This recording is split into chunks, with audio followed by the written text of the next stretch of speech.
Hi everyone, this is Bob with Netskope, and I'm very excited to perform a demo of Netskope One Private Access.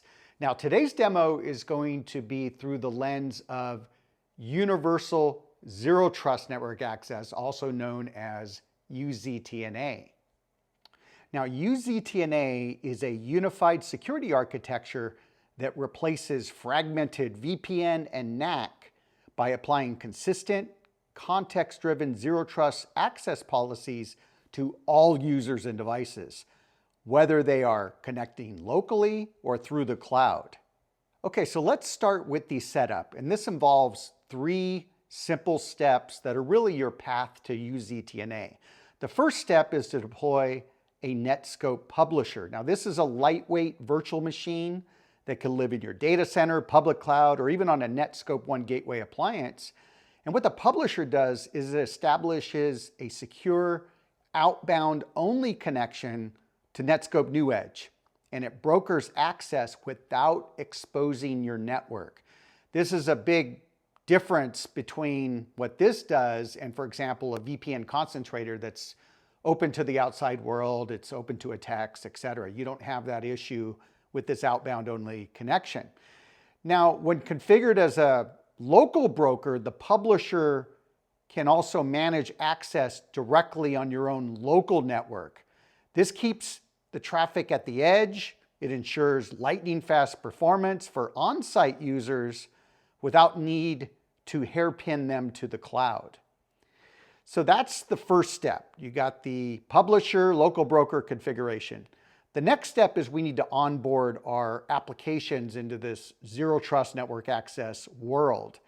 And what happens is the publisher automatically discovers private applications, and then this allows you to seamlessly configure access via FQDN, IP address, or port configurations. Now, zero trust is only effective if it follows the principle of least privilege.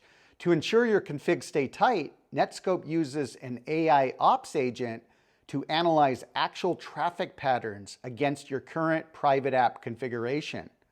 For example, here's an app configured with a broad IP range. Now, the AI ops agent has detected that only 2% of that range is actually used.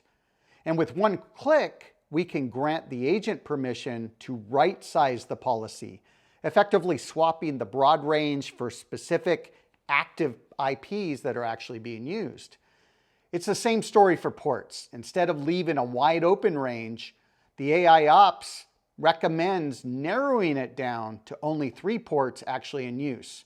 Now this proactively closes those security gaps.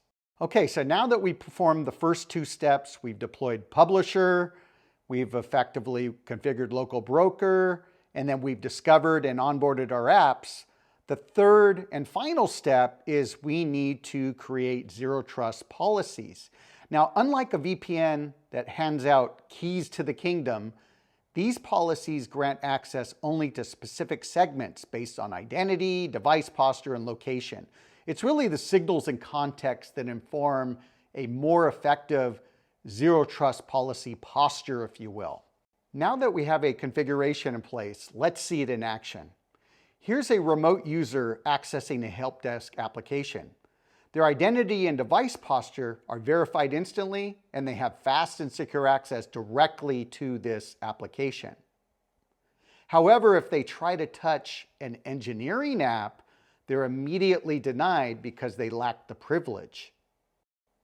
If that same user drives to HQ, UZTNA follows them. Because they're now local to the app, the local broker in this case establishes the connection within the same subnet.